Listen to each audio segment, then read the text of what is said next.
Hit it, Joey. Welcome to Mornings with Matt, personal and professional development training that connects the art of acting with critical life skills and self-mastery. Presented by the Deering Acting Studio. Oh, ready. Good morning, everybody, and welcome to Mornings with Matt. I'm on the show this morning with Last night we worked on diction. Apparently, I need to work on this as well. Good morning, everyone, and welcome to Mornings with Matt. I am on this morning with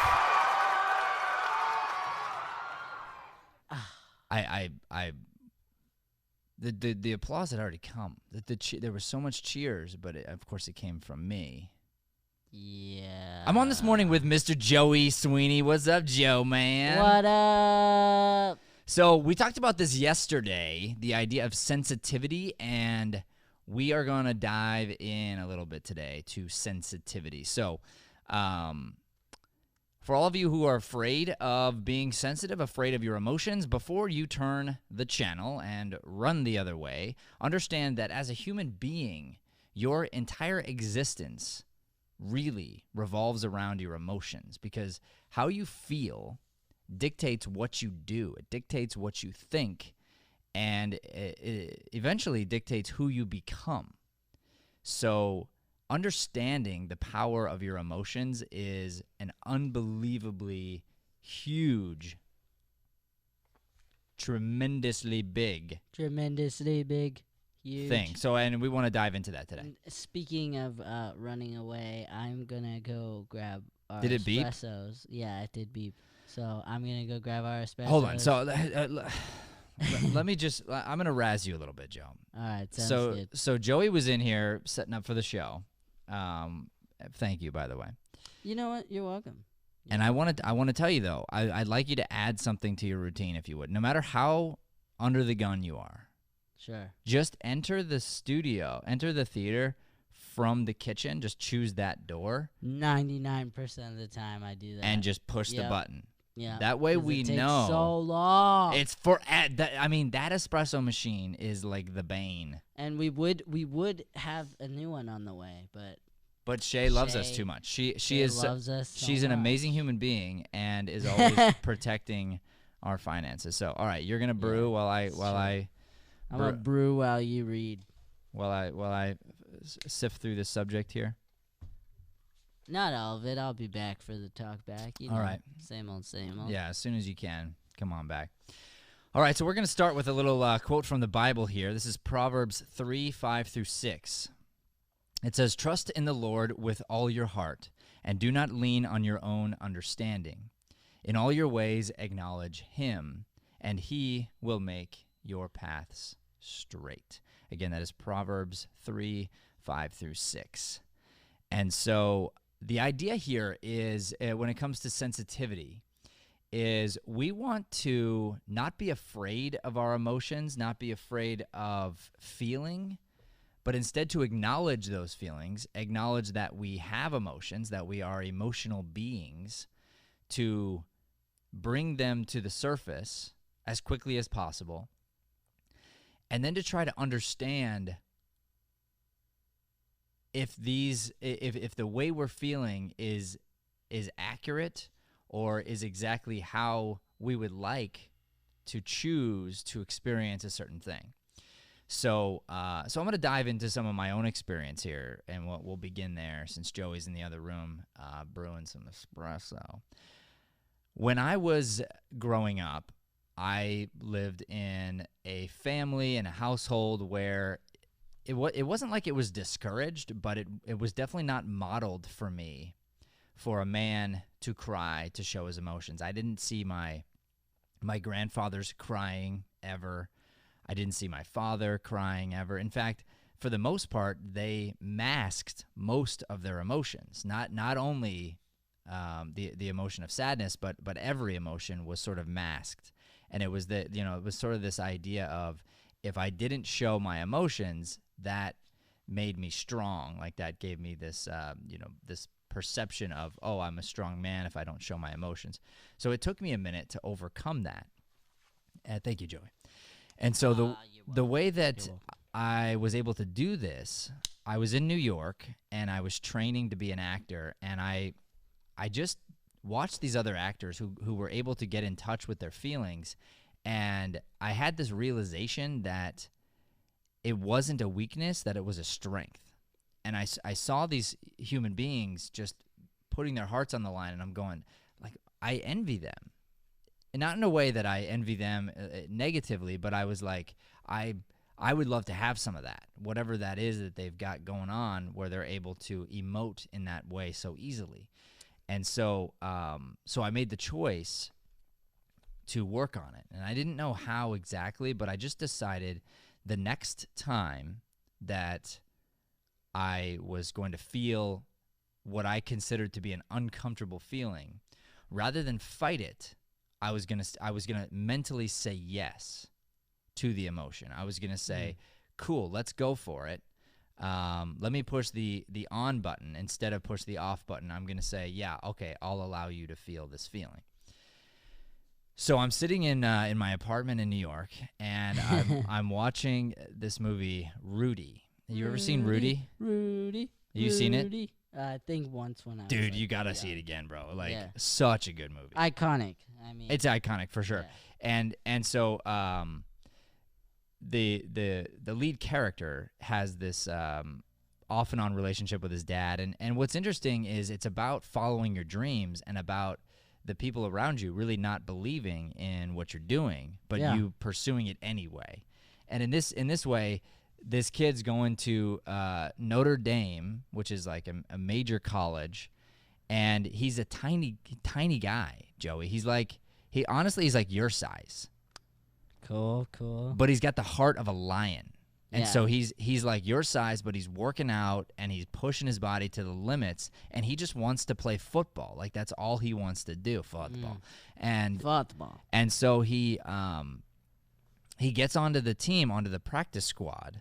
But, like, literally, the coach always yells at the other guys, and he's like, if you all had half the heart that Rudy had, we would be a championship team. And then the guys actually started getting upset with Rudy, because it was like, they're like, ease off, bro. Like, you're making us look bad. Yeah. But Rudy couldn't. He kept pushing and pushing. And basically, he would just get annihilated, because these guys are twice his size, 3 times his size in the practice, and he's on the practice squad. And they started getting mad at him, so they would just, like, pounce on him a little bit. And he'd be all bruised and broken, and, like, they think he's going to quit, and he doesn't quit. So the end of the movie, Rudy gets on the field. And what's funny is the game is over. Literally, Notre Dame has already won. It's a guarantee that Notre Dame's going to win. Yeah. It's Rudy's senior year, and everybody's now heard his story in the stands. The players now have gone from this feeling of the animosity to a sincere love, because Rudy didn't back down, and it forced them to better themselves. Yeah. Because he kept pushing, and they had to keep up. Totally. So the coaches faced this decision, and the quarterback, who used to be, anti-Rudy, it's a tearjerker, he purposefully, like, gets tackled so that the clock will stop. And the players on the sidelines start chanting, Rudy, Rudy, because they want the coach to put Rudy in the game. Yeah. And they turn to the stands, and the students know the story. They start chanting, Rudy, Rudy, right? Well, here's the deal. Rudy didn't know that his dad was going to be at the game. Oh, my goodness. I know. And neither did the audience. And so then they reveal his dad in the audience, and he's watching the game. He's a Notre Dame fan. And he turns to his wife and he says, what are they chanting? What is that? And she says, I think they're chanting Rudy. And tears are coming down her eyes. And his dad starts going, Rudy, Rudy, Rudy. And it's like, you see how proud the dad is of him and always was of him. And And the reason why the dad was so hard on him and whatnot was because he loved him and just didn't know how to love him properly.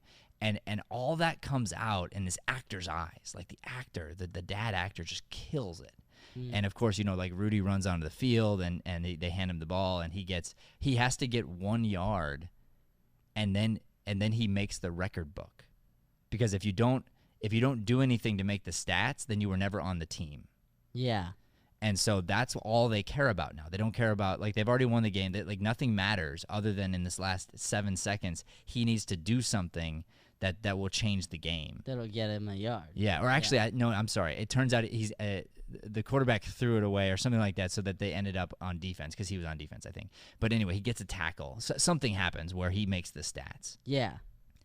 And then the players lift him up and they put him on the shoulders and the crowd's just chanting and everybody's going nuts. And he looks up and he sees his dad and his dad's crying, and that's that experience of seeing your father cry for something good you did. Yeah. And I can't explain it, but as a boy, as a son, as a man, to have a father that you are connected to, and I'm very, very grateful for my dad.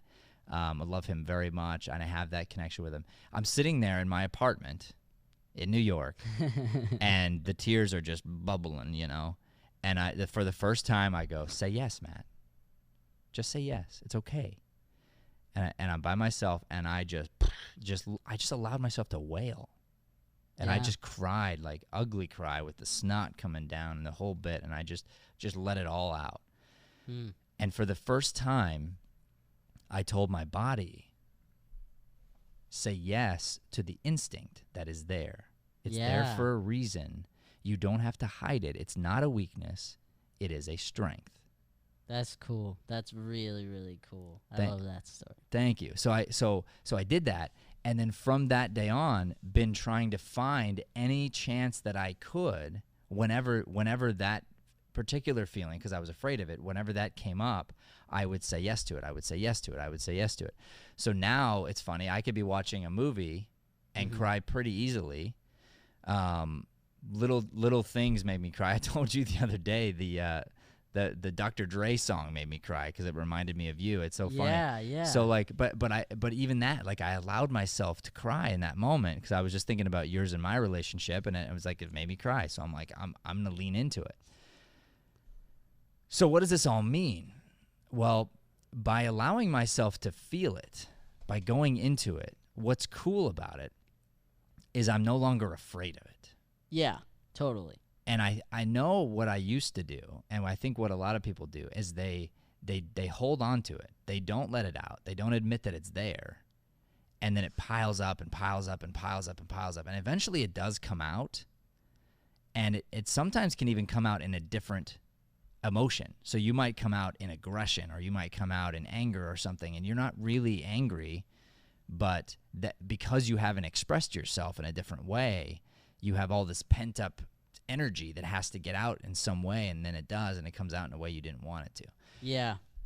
Or you have to wait until, like, that's the other interesting thing about the Rudy story is don't wait. Like, you don't have to wait. The dad didn't have to wait that long for his son to know that he loved him.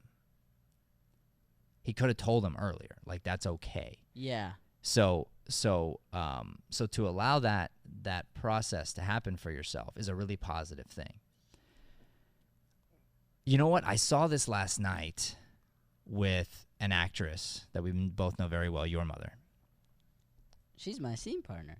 Vicky Sweeney. She's my aunt. And for those of you who do not know Vicky Sweeney, if you haven't been around here, this is Joey's mom, my Aunt Vicky. What an incredible human being. She has a heart of gold, speaking Something of hearts. happened with Vicky. We have a podcast, her and I, that we did that's really good, by the way. Your mom, she had like a broadcasting background and whatnot. She's very good on the microphone. And we had an honest talk, and we keep telling her, as we teach you to be honest and authentic with your feelings, I mean, what you're capable of is unbelievable, because of all the experience and background she has. But she made this choice, and she talked about it on that podcast. She made this choice to say, I'm going to get better. Yeah. And that's really hard to do at any age, but it's harder to do at an older age, to acknowledge, hey, there's a room to grow. I'm willing to make an adjustment in my life and better myself. Yeah. And she made that choice. She made the choice to say, okay, I'm going to start doing these things. And what's interesting is the first thing for your mom was that I had to tell her that she wasn't a positive person. And that was hard for her to hear because she thought of herself as a positive person. Now, I didn't mean that she's not a positive person to be around. Like, your mom is the most loving, giving, outgoing person that I know, actually. I mean, I can't think of a day that she ever comes here and doesn't bring a gift or something for you and Brian or whoever. Always. So she's literally the most giving person, but that's different than being positive. Mm-hmm. She tended to come and talk a lot about the worries and the bad things that were going on in her life, and I just basically helped her redirect some of that energy into being positive. And instead of talking about that, she's now learned to be in a habit of listening more. Yeah. Connecting and being a servant in a new way, and that's bringing her more life, more joy. Well, that little change has been like a huge deal, because she went from that to then she got to work at our camp recently, where she was a huge success and helped out a lot and learned a lot. Yeah. And now she's taking the classes. Last night, she had this moment. She'd never acted like this before on stage. Now, this is a woman who has been teaching acting, has been in the theater for a long time, has a degree in broadcasting and the arts from a great school, ASU. Go Devils!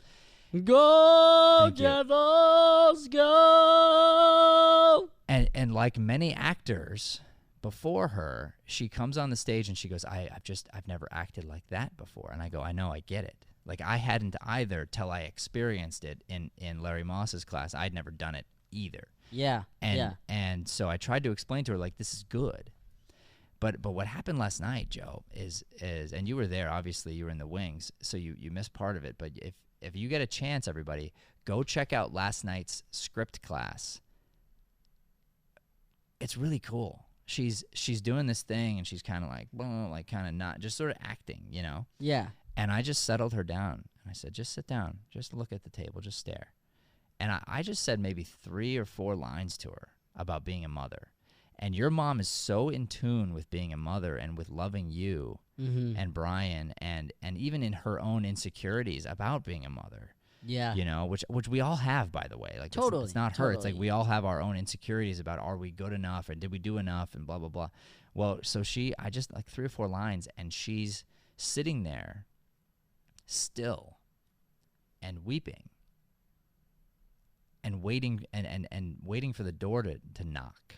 And then the door knocks, and this thing happens where your mom just takes a breath, and she keeps staring at the thing she's looking at, and she has to well up the strength to get up to go get the door, because she's simultaneously terrified to see her son, who she walked out on abandoned 10 years. This is her backstory. It's a really good one. She's simultaneously terrified to open the door, because she has to face that. Yeah. And then at the same time, she's very excited to see this son that she hasn't seen in so long, who's going to be at her house. And it's cool because you could see all that happen. You could see all that story in the breath, in the thought life that came through, the emotion. Yeah. And what I was talking to your mom about last night was that is the first time she's acted the best she's ever done while being in this studio at acting, because she was her true, authentic self. She had done all this work, but then needed to let go and this comes back to sensitivity, be sensitive to the room, sensitive to this character and where she's at, and just let her be. Yeah. Let the character fuel where she's going to go next, instead of trying to be in control of it and and do all the things she had arranged, and then what happens is you get thrown off because something goes wrong. Mm-hmm. And then all you can think about is the thing you didn't do, but you planned on it, and you want to explain, hey, but I did all this work, so I just want to let you know that I did all this stuff. And it's like, no, you already did so good. Yeah. You just don't know it. You didn't know what it felt like, but now you know. And ideally, if you understand how good that feels, because it's freedom. Your mom was free on stage for about 10, 15 seconds. Yeah. And that freedom is what I want to gift the world. I want to gift your mom with that. I want her to know that she can feel that way every time she steps on stage, from the beginning of the scene till the end of the scene. And then to take it a step further, human beings can feel that kind of freedom from the beginning of the day to the end of the day. Totally. Yeah, it was interesting watching your conversation with her last night, because I was on the ladder and just kind of listening in. I always find it really fun to listen to your conversations when you're just talking about acting or like in passing, because like you said, she's been teaching for a long time, so there are certain things where she feels like she has it, of course, because she's taught it, and you get into this habit of like, oh, I taught this, so this is how it is, a little bit. And that's sort of how the rest of the world teaches. Like, you think of a lot of teachers are that way. They go, they get their degree, and then it's not that they don't continue to learn, but it's that the things that they've learned to solidify their base knowledge, they teach based upon that their whole career. Yeah. And that's something that sets you apart so differently as a coach, and is so different in working with you, is that you've said this many times, but if you learn something an hour before class and you really believe in it, then you're going to teach that to your class. Yeah. And if it's a better way, you're going to just say, hey, I was teaching it this way, I found a better way, sorry, try this. Yeah, right, exactly. And it's really interesting because I had the same like light bulb moment where I had never had that type of coaching, but for me it came in masterclass, in my first masterclass. And you said pretty much the same thing, which is crazy, because it's like it's going from this crazy moment that I had personally on stage to now my mom's having the same moment on stage. Yeah. Which is cool, because it also shows like, oh, this is where some of the habits come from, and this is where your traits come from, and this is like, it's just cool to see somebody else kind of go through a little bit of the same journey as you did. Yeah, yeah, and here's another interesting thing, Joe, attached to that. This comes back to the sensitivity and emotions and feelings and which ones you allow in and don't. Mm-hmm. I remember your first time as I think you were still interning, but you were a team member either way, because I don't consider an intern to be any lesser than myself. Yeah, that's why we call them crew. Yeah, so you were whatever you were, but you were a team member here, but just starting. You were in the very beginning stages, and it was your first time seeing a masterclass with the beginnings of a new frame of mind. Yeah. And I remember you coming up to me afterward and just going like, dude, I've got like 5-6 pages of notes. I mean, or however many. It was like, I couldn't stop taking notes. It's unbelievable. I cannot wait to get on the stage. And you were so excited. Yeah. And what's interesting is that excitement is really good. That's a good thing. Mm-hmm. And sometimes we forget what we have right in front of us. Yeah. We forget that good. We forget how much is really there if we choose to focus on the wrong things, which cause certain feelings. Yeah. And I talk about this a lot. This is why sensitivity is so important, because your feelings are going to dictate what you do, how you react, how you treat other people. I mean, yeah. Let me put it this way. When you came to me excited, how do you suppose that made me feel? Excited. Like it made me feel good. Not excited. It made me feel worthy. Yeah. It made me feel like, oh, good. Like I have something to share with the world. I'm so glad I'm having an impact, even on one person. I was so happy. Sure. Yeah. And it's not like I have to have that feedback, but when I get it, just like anybody else, you feel good. So you weren't trying to make me feel good. You just couldn't help it because you hadn't been around that before. You couldn't help but just be in this excitement place. Yeah. Then the class comes that you're in, and you think it's going to be one way, and it's not. And it was really hard for you for months to get to a stage on the stage, to get to a place personally when you were on the stage, to be able to receive the information and be excited about the fact that you were being corrected. Yeah. Because you weren't able, and a lot of people are this way, they're not able to compartmentalize and put themselves in the shoes of the actors they were seeing before. Because you're like, oh, I'm so excited for those people. Man, those people have so much to grow, and like if they really listen to you, man, they're gonna be great. But then when it comes to you, it's like a lot of times we want to be perfect. Yeah. And we, instead of wanting to critique or wanting to get better, which is what we should want, we want to hear good job and you did perfect and all this other thing. And what's crazy is if you can attach that same excitement you had to the masterclass to every day of your life. Yeah. To your own performances, to your own performance as a producer on this show, to your own performance in waking up in the morning, you know, that kind of excitement, to learning every day. You're literally have unlimited potential. Yeah. But to be excited is a choice. 100%. Yeah. And you have to be sensitive to certain things, and you really can decide, hey, right now I'm going to flip on this switch. I know what it feels like. And all it is, it's a mental shift to go, I'm deciding to focus on this thing. There's 7 things out here, okay? Let's just throw a couple out there that are there right now. I'll use me. So I've got my son, who just recently came into a new phase, my little baby son, where he now joins the other kids and runs to the front door when I get home and says, "Dada," and puts his arms up. For the first time. He hasn't done that because he was too little. Now, in the last bit, he's done that. So there's that. There is the stress of getting ready for our next camp.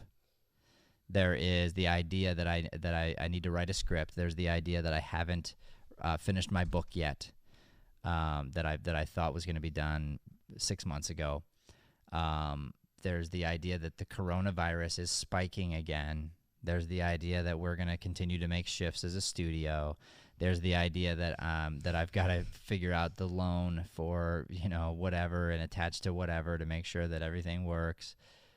Okay, cool. There's all those things. The 7. I just came up with 7. There's more. But it's funny, like even as I mentioned the other 6, I felt my body shift. I felt my energy shift. I felt you and me, like you got more tired, weirdly. Like, but if I focus on Finny Boo, football, da, da, da. Like, if I focus on that, I can instantly make myself happy. I can make myself joyful. Like, I can make that choice because I know I'm sensitive enough to my feelings to be able to dive into it. And I'm willing to come to terms with the other things and to say, hey, this makes me feel this. This makes me feel this. I'm not afraid to feel. I will feel. But then I don't need to stay there if I don't want to. Yeah. I talked about it yesterday. The stuff that's going on with the police and all that stuff. Like, I want to make another thing clear, by the way, because I saw a police officer who was very, very heartfelt speaking about policing. I am so respectful of the police. Oh, yeah. I mean, those people are out there putting their lives on the line. The few that are really doing really bad things that shouldn't be police officers are the rare exception. It really is true. Yeah. It doesn't mean that we shouldn't be looking at racism as a systemic issue and that we should those things should be fixed. So I'm glad that for that reason some of this is happening. But we cannot be vilifying the police officers. Yeah. Because let me tell you something. We do not want the police to take a night off. No. Like, trust me, we do not want the police to take a night. That would be a huge mistake. to push them to the point where they're like, you know what, forget it. You guys want to just treat us this way? Take a night without us and see how you do. You know, I mean, this police officer was mentioning like something like the 3 million something incidents per year that the police have to deal with in this country, and how the majority of them have positive outcomes. Yeah, the majority of them are good. So it's like, okay, once again, what we focus on makes us feel a certain way. Yeah. And if we focus on the details of just one person only and one incident only, it's going to make us feel all this stuff, right? But if we focus on that incident, but we also allow ourselves to open up our minds and our sensitivity, and then so I mentioned it yesterday, I was angry. Like, I am angry. Like that, yes, but I don't need to stay angry. Yeah. I can go, this makes me angry, boom. Now what can I do about it that's going to put me into positive? And talking about racism with you and with Brian and with other friends of mine, like I've had conversations now with several people. I called our other cousin who's a police officer who just quit the force, by the way. Oh, really? Yeah, big deal. And I just had a talk with him about it. Like we just talked, you know. This is good. Like, good things are coming up and surfacing, and we're able to reshape each other's minds in a positive way. Now all of a sudden I can look at this whole thing and go, okay, when we get through this, because we will, just like everything else, there can be a really good outcome from it, especially for those who choose good. Yeah. And that's the thing that's so hard about it. It's so funny you said that. I would have had no idea. But I think about our cousin and like the people that we know personally, and I'm like, there are so many good police officers out there. He's a good dude. Yeah, and it's funny because his sister, who's not directly related to us, but we're friends on Facebook or whatever, and I saw this video of our cousin, and he was playing pickup basketball with like a bunch of kids in his police uniform, and he was like, yeah, he quit. More like he got fired. No, well, that's the thing, though. It's so funny because, like, the majority of police officers who are like that, who are, like, civil and are there for the right reasons, like, they're such good people. For sure. And so, and that's why it's not okay, I don't believe, to just talk about one side of a story and to just focus on one thing only. Yeah. So for everybody, we have to stay open, you know, and like I said, this idea of the systemic racism thing, like, we can't be blind to it. It's there. Yeah. So it's good. Let's put it on the table. Let's fix some things. There are some laws put into place for police officers that are good. The rules are there for a reason, because those people are out there serving us, protecting us. But some of those rules have been in place in such a way that are enabling bad people to take advantage of those rules and take advantage in such of a way. The system, yeah. Yes. Yeah. And so they like hurting other people. They like bossing other people around, and they get the job for that reason. You know, these are the same guys, some of them, that loved to pick on people in high school. They were, you know, that big tough guy that loved to, like, make other people feel like crap. You know, the senior that would just nag on the freshman, and then they're like, okay, they never grew out of that phase, and then you give them a badge and a gun, and they just never grew out of that. Yeah. But they're rare.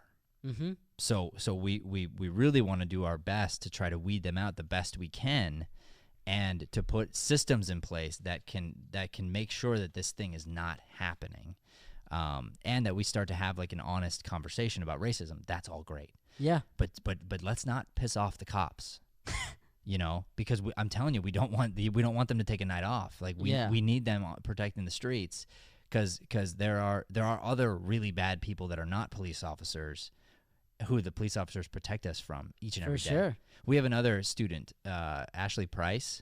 Oh yeah, I love her. She's wonderful, and she is a ex-police officer, and she works for a private now organization that does security and protection measures and whatnot, and she had to go out on the night or the night after or the night of the riots that happened here in Arizona in Scottsdale. And dude, she reached out because she knows who I am and what I believe in, and she just asked for prayer. Yeah. And I was like, you got it, you know. That's awesome. And I prayed for her, and I prayed for all the officers, and what I prayed was that they would have really good discernment that night. Yeah. That they would be able to breathe and relax and not focus on the big shiny thing, or and get themselves in this place where our cousin Tommy called it going to the black, like going to this this negative place where you sort of black out as a person, like you completely sort of lose your mind because everything's happening so much around you that you just sort of lose control. Yeah. And they warn police officers of this thing of just like of going to the place where you get so overwhelmed that you kind of don't know what you're doing anymore. Mm-hmm. And he talked about that state of mind, our cousin, when I talked to him last night, and he talked about what happened in Minneapolis, and he's like, that's not what happened there. He's like, I watched that guy. And he said he's seen people before that he's been on duty with who have gotten to that place where they were so overwhelmed or whatever, and what happens is the other officers, they have a responsibility to pull that person out. Yeah. And so he's done that before. Like he's been like, dude, you're in this place, you got to get out, bro. Like you're in a place where you cannot do your job well. Go. Yeah. He said that officer 100%, he's like, he murdered that man. He put his knee on him and he held him down and he murdered him. Like that's what happened, like that from his point of view. Yeah. And so it's funny because he's a cop. He all of them, they say, like they're saying like we agree. Yeah. This is not right. It's wrong. Like this guy needs to, like it's not okay. Mm-hmm. But don't consider that we are all this. Yeah. Because we're not. But they get caught in the crossfire a little bit. 100%. Yeah. So it's like what you were saying about the blackout for the cops is like to put it in actor terms, it's like when somebody tenses up on the stage and yes. you can't get them out of it. Right. Right. It's like you can't do anything. You can't do justice. You can't allow yourself to feel and make good decisions in the moment if you're acting from here. Right. Which is why, coming back to this whole idea of sensitivity, we must be willing to be sensitive to our own emotions, to be sensitive of other people's emotions, to respect them. Yeah. Shay and I talked about that yesterday. It's so important. And so as you start to respect your own feelings, you respect the feelings of others, if I notice it, I have anger coming up, I'm like, okay, let me acknowledge this and then let me allow it to pass because I know how to make that happen. Yeah. Let me train myself to figure out how to make that happen because you definitely can. Mm-hmm. But it's a choice. Again, it's a choice. Sometimes being mad feels good. Oh, yeah. So you decide to stay in it when it's like you didn't have to do that. No, it's... Sometimes being sad feels good. So you decide to stay in it. You don't have to do that. Like you can literally make a choice to go, okay, I'm sad. Here's why. Let me acknowledge the sadness. Cool. I'm not saying don't feel it. I'm saying feel it all the way, and then transmute into something else that can make that positive. And you can find a way to do that. For sure. The last thing I'll mention on sensitivity for the day, and this is such a big topic. I mean, I wrote an entire chapter about it. I don't think we got much past like the first page of the chapter that I wrote on sensitivity. So we'll probably come back to this. That's good. Sneak peeks. Sneak peeks. Little bits at a time. But the last thing I'll say about this is we all know that we've experienced this before.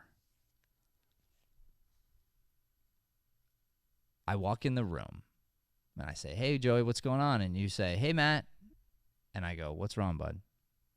Nothing. But the first what's wrong. Oh. You said hi, Matt, or hey, Matt, or whatever. And same vice versa. We've done this for each other. But yeah. All of the world has done this. How did I know something was up? It's because I was listening and I cared and I wanted to know. And I was sensitive to it. Mm-hmm. And of course, you know, because I study this stuff and I work on it, you can't get anything past me. You can't get away with anything. But the idea here is if as we learn not to hide it, we learn not to try to have the little subtle talks that are fake, and we learn to be sensitive of each other's feelings always, because you have to actually care. You have to want to be sensitive to somebody else's feelings. Yeah. Because it's easy to block it out too. Mm-hmm. So I could be like, hey, Joe, and you're like, hey, Matt, and I maybe heard it, but I'm like, well, onto my own thing. Like, I kind of don't care. Yeah. You know, then you leave that person off to the side. I got a very busy day. Right. And you make yourself more important, and then so then and what's interesting is it takes both, though. It's very important because I've been stuck in the place where I've been so sensitive, overly sensitive, feeling all the feels, knowing all what I know, and then days go by of me just kind of working with people on their different stuff because they're not willing to let it go. They're not willing to acknowledge that it's there. When I say, hey, what's going on? They say, your response, nothing. And I'm like, come on, oh, nothing. And now it's like this thing that I know and they know, but we're not going to talk about it. And it's like, ugh, like it's life draining. Yeah. You know? So it goes both ways. So both parties ideally are going to be willing to dive in. Mm-hmm. The one party who hears it, who's sensitive to it, will dive in. And the person whose feelings it is, they're going to dive in too, and they're going to acknowledge, yes, these are my feelings. Here's how I feel. I'm willing to talk about those feelings. Yeah. And from a state of willingness to want to change. Yeah. To not want to stay here. That's like the big deal is it has to be a choice for yourself in your own mind. Yeah. You know, like, hey, I'm open to this. I'm willing to do this. Because if not, you're not going to get anywhere. And that's part of what you were just talking about, where you've had to ration yourself in the past, is you're so knowledgeable in a lot of this stuff, and like you said, you can see it. You see it before it really becomes a problem a lot of the time, which is great. Yeah. But not everybody wants to hear it. Right. So it's about protecting yourself as well. Absolutely. All right, well, that's going to be the end of our show. I want to just one more big shout out to Miss Vicky Sweeney. She I deserves. don't know why there's like a. I don't know either. We got to get a new one. It's the same one. I think what happened was when I like re-downloaded it, it like added something. It, in the yeah, beginning. it used to be cut, and now it's not cut anymore. Cool. So it would work if you hit it a little earlier. Yeah. So watch, like if I'm announcing her and I go, I'd like to big shout out to Miss Vicky Sweeney. It would be like, as people know what I'm saying, and they say, I don't know. I would just cut it out. We should probably do like a whole show on sound effects. We should. Yeah. Sound effects. Yeah. Big shout out to my Aunt Vicky. You are killing it. I just want you to know that, and to everyone else, understand that if you start to make choices the way my Aunt Vicky is, one decision does lead to the next, and before you know it, your entire life starts to shift, and you can get yourself into a place of positivity. My Aunt Vicky was at my house yesterday when I went home for the teens class, and she was doing her makeup with my wife, and she was learning to do her own makeup better. And was learning, and I, it's funny because I did the same thing I always do. I was like, less. I had to tell my wife that. She hated it when I told her, less makeup. I had to tell Shay. She hated it when I had to tell her, but I was like, hey, I told my wife this. I'm going to tell you too. You know, you didn't ask for it, but I'm going to tell you anyway. Less makeup. But what's funny is once people have gone through it, then they're like, oh, what was I thinking? The truth is you hide behind your makeup. Yeah. Makeup can enhance, or it can be, too much. And my opinion on makeup in general, and this comes from a casting director perspective and a life coach perspective, is if anything, if you use it in such a way that you kind of can't tell it's there, then it's done right. Yeah. But if you use it in such a way that the attention gets brought to that thing, then you've done it wrong. And I always see on set the makeup artists who are the best don't bring attention to their work. Yeah. They do it in such a way that it's like you look and feel amazing. You look at yourself on camera and you're like, I look so good. Well, they did that. They helped you feel that way. Totally. but they didn't bring attention to their makeup. They brought attention to how can I enhance your look, your features, and your features, and bring out the best in you and contour certain things in such a way that it's your feature, but I'm just going to help highlight it a little bit. Yeah. That's the best makeup we can have. Well, anyway, just talking about your mom here, one decision stacks on another decision, stacks on another decision, and if she keeps doing this, which I know she will, you wait, bro. Like years from now, we're gonna look back, and she's gonna look back and go, "What happened?" Yeah. I already look and say what happened. You know, it's crazy. Totally. And it's gonna be it's gonna be so fun for us to have that conversation and be in that place where we can just go, like, almost laugh at it. Mm-hmm. And then, of course, what happens is like, what's next? Yeah. Because we can't just sit there and celebrate either. No. We have to go, okay, cool. I've come this far. Let me now approach the next mountain, take on the next challenge, and be willing to work harder and be better and become more sensitive and all these things. Like, it's this constant, never-ending process of progression. But from that place of I don't know what tomorrow looks like, that's where happiness lives. Boom. All right, that's our show, everybody. Thank you so much for watching today. You can get more of this information at our website, www.deeringstudio.com. Please do not forget to like and subscribe to this channel. It means a whole lot to us. When you like and subscribe, it helps us to put out this light-driven content. Thanks so much for watching. God bless. Thanks for listening to Mornings with Matt. Please like, subscribe, and follow us at Deering Acting Studio to keep up with the latest content. For more information on classes, private lessons, or professional development coaching, visit www.deeringstudio.com. Have a Deering day, everyone.